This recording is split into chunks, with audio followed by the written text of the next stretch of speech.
Subscribe कीजिए DNS English channel को और इस बेल आइकन पर भी क्लिक कीजिए सबसे पहले मेरी वीडियो देखने के लिए। Welcome guys to DNS English channel. आज का वीडियो बहुत ही मज़ेदार होने जा रहा है।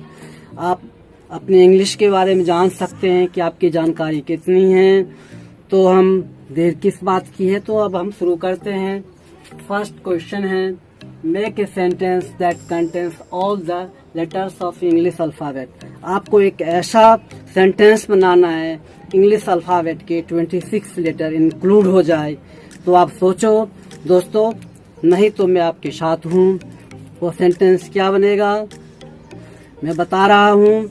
उसमें जो 26 लेटर्स आ रहे हैं, तो इसका आंसर है the quick brown dog jumps over the lazy fox.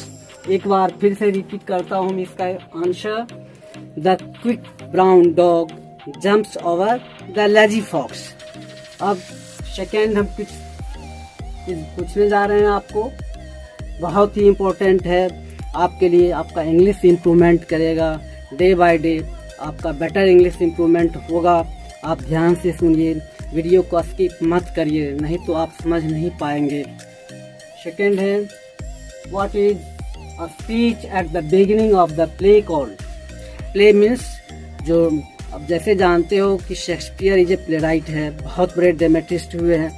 तो जो कोई भी प्रोटागोनिस्ट होता है या हीरो ऑफ द प्ले होता है, मेन कैरेक्टर, वह जो कुछ स्पीच देता है बिगिनिंग में, किसी प्ले के बिगिनिंग में, तो उसे हम क्या कहते हैं। तो ठीक है, आपने नहीं सोचा तो मैं बता रहा हूँ, उसे प्रोलोग बोलते हैं। PROLOGUE, उसे हम प्रोलोग बोलते हैं।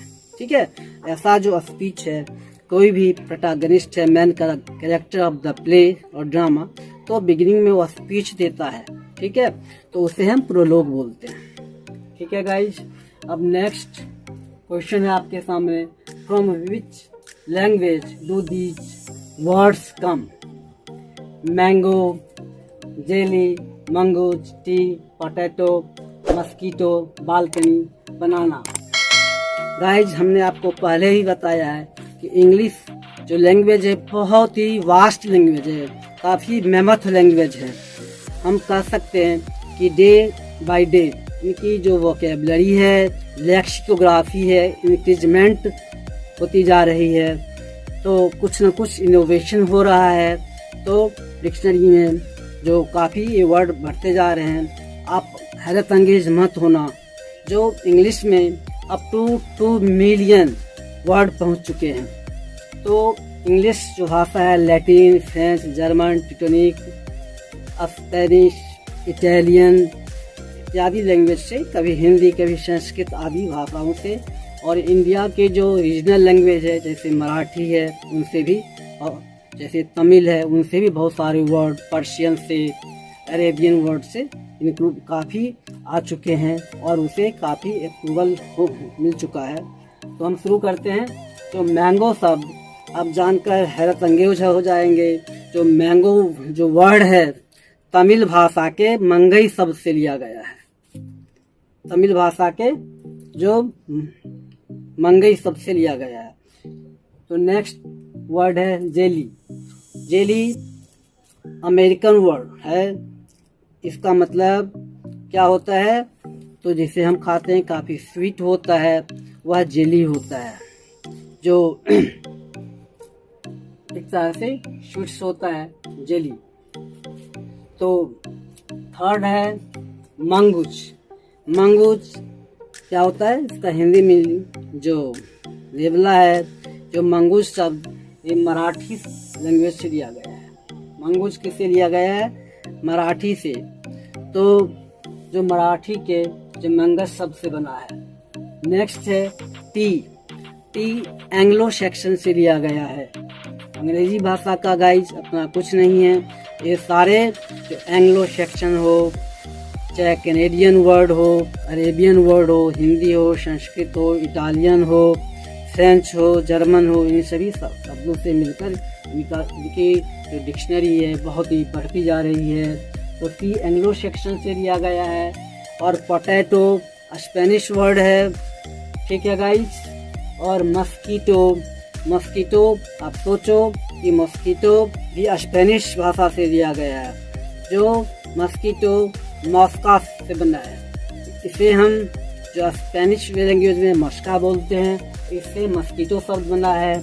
नेक्स्ट है बालकनी, यह इटालियन बाल्कन शब्द से लिया गया है। जो बालकनी शब्द है इटालियन बाल्कन से लिया गया है। और फाइनली है बनाना, तो बनाना शब्द भी यह जो स्पेनिश भाषा से ही लिया गया है। तो इस तरह से हम देखते हैं कि जो फॉरेन लैंग्वेज इंग्लिश में काफ़ी ही मिल चुका है और डिक्शनरी को बहुत ही वास्ट किया हुआ है। अब हम चर्चा करेंगे fourth question, what is the opposite of these words. आपको उल्टा बताना है, विलोम बताना है। फर्स्ट है केओस, CHOS, तो इसका अपोजिट क्या होगा जरा सोचना है आपको। तो केओस क्या होता है कि काफ़ी अव्यवस्था की जो हालात होती है देश में और या किसी स्टेट में, तो उसे हम केओस बोलते हैं। वहाँ पर लॉ एंड ऑर्डर चरमरा जाती है, तो इसका अपोजिट होगा ऑर्डर। तो केओस का अपोजिट वर्ड है क्या, ऑर्डर, यानी अव्यवस्था व्यवस्था। सेकेंड वर्ड है बेनिवोलेंस।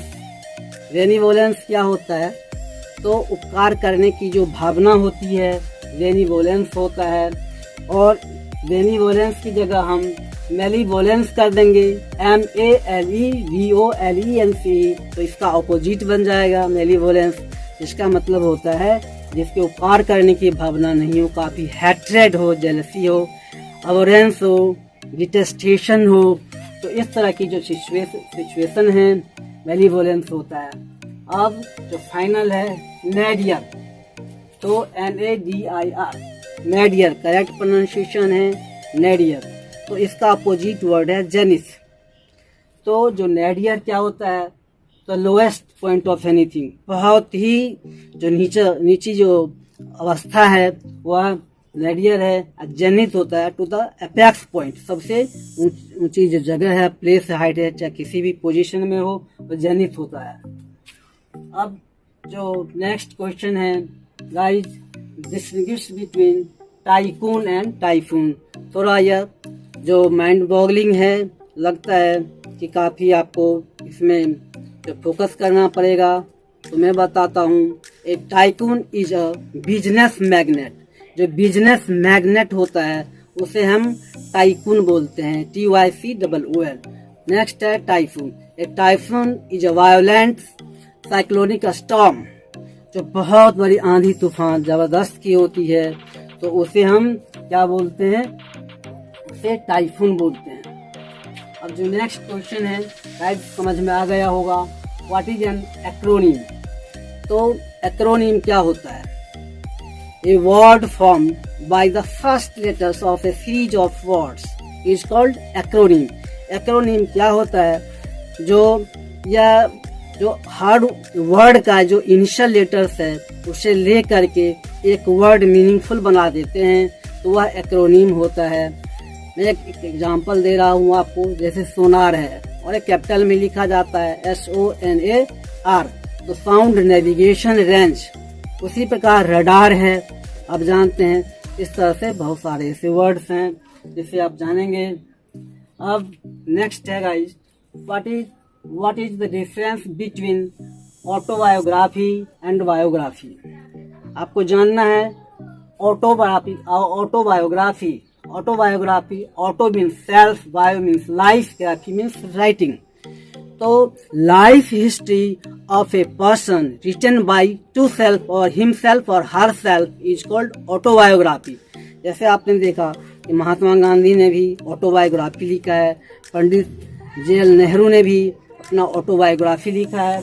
तो ये ऑटोबायोग्राफी होती है कि खुद की लिखी हुई स्टोरी। जो बिग गन ऑफ द जो कंट्री हैं, बहुत सेलिब्रिटीज हैं, जो बड़े बड़े पॉलिटिशियन हैं, कॉस्मोपॉलिटन लीडर हैं, तो वही लोग ये लिखते हैं ताकि दूसरे लोग मतलब उसे इजीली पढ़ लें।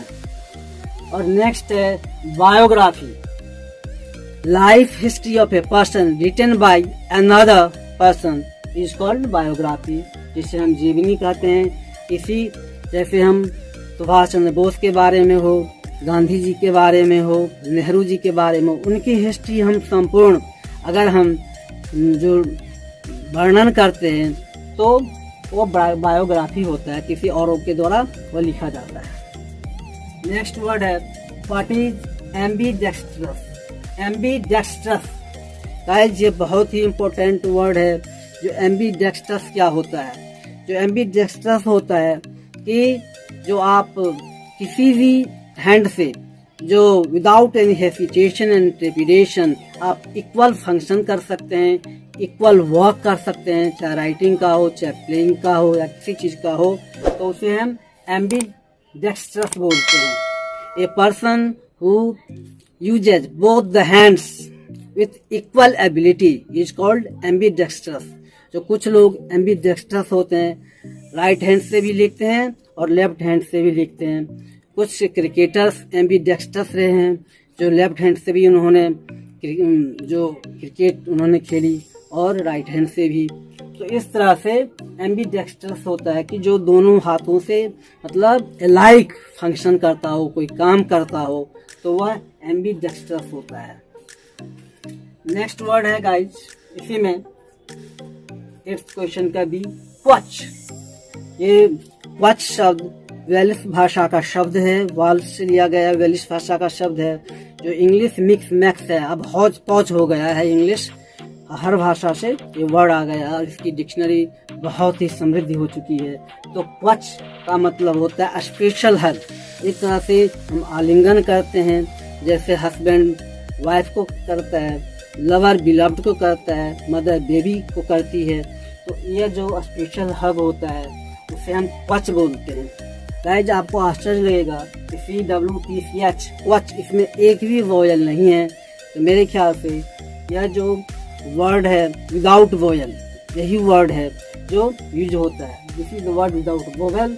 कुछ लोग रिद्म बताते हैं, rhythm RHYDHM rhythm, DHM rhythm, लेकिन यह जो है यह नहीं हो सकता है, क्योंकि जो वाई जब किसी कॉन्सोनेंट के बाद आता है तो वह वोवेल में ही उसकी काउंट होती है, वह क्योंकि सेमी वोवेल्स हो जाता है, तो रिद्म नहीं है। तो यह क्या है? तो क्वच ही है। अब नेक्स्ट क्वेश्चन है what name is given to a contradictory statement like the child is the father of man. यह क्वेश्चन भी बहुत ही इम्पोर्टेंट है। जो जैसे आप अलंकार पढ़ते हैं, फिगर्स ऑफ स्पीच पढ़ते हैं, रिटोरिक पढ़ते हैं, इसमें यूज होता है। तो यह कॉन्ट्राडिक्टरी स्टेटमेंट है। The child is the father of man, यहाँ चाइल्ड भी है और फादर भी है, तो ये कॉन्ट्राडिक्शन है इसमें बिल्कुल। तो इस तरह का जो कथन स्टेटमेंट है, हिंदी में उसे हम विरोधाभास बोलते हैं, जो विरोध होता है। इंग्लिश में से हम पैराडॉक्स बोलते हैं, PARADOX, पैराडॉक्स। इंग्लिश में उसे हम पैराडॉक्स बोलते हैं। तो फिगर्स ऑफ स्पीच है। आप देखते हैं कि एक अमीर कंजूस से बढ़कर कोई भी ज्यादा गरीब नहीं होता। तो यहाँ पर यह क्या है? पैराडॉक्स है। There is no one poor like a wealthy miser। तो हम देखते हैं कि यहाँ पर पैराडॉक्स है। नेक्स्ट क्वेश्चन है guys, what do the Americans call the autumn season. जो अमेरिकन ऑटम सीजन को क्या बोलते हैं? अब देखिए कि जो अमेरिकन जो होते हैं ऑटम सीजन को फॉल बोलते हैं, FALL। तो ये ऑटम सीजन को जैसे हम पतझड़ कहते हैं, इस जो ऑटम सीजन में leaves of the trees fall down होती है, तो इसीलिए जो अमेरिकन है इसे फॉल बोलते हैं। इस तरह से बहुत सारे वर्ड हैं जो अमेरिकन इंग्लिश में अलग हैं, ब्रिटिश में अलग हैं। जैसे कार को हम अमेरिकन इंग्लिश में ऑटोमोबाइल बोलते हैं। इस तरह से बहुत ऐसे शब्द मिलेंगे जो जो हम नोट को बिल बोलते हैं अमेरिकन इंग्लिश में, जो मैथ्स है वो ब्रिटिश इंग्लिश में, मैथ अमेरिकन इंग्लिश में है। तो इस तरह से गाइज बहुत सारे ऐसे वर्ड हैं, जैसे हम मोबाइल ब्रिटिश इंग्लिश में बोलते हैं, सेल फोन हम जो अमेरिकन इंग्लिश में बोलते हैं। तो इस तरह से बहुत ही डिफरेंस हैं। तो ठीक है गाइज, हमारे वीडियो को आप लाइक करिए, अपने फ्रेंड्स के बीच में शेयर करिए और हमारे चैनल को सब्सक्राइब करें और बेल आइकन को भी साथ में दबा दें ताकि हर नोटिफिकेशन डायरेक्टली आप तक पहुंच सकें। आप लगातार मेरे वीडियो को गेजिंग करते रहें, आपको बहुत कुछ यहाँ सीखने के लिए मिलेगा। Guys, thank you for watching my video. एक तो लाइक और शेयर ठोक दीजिए, महाकाल का दबा के लाइक और शेयर ठोक दीजिए।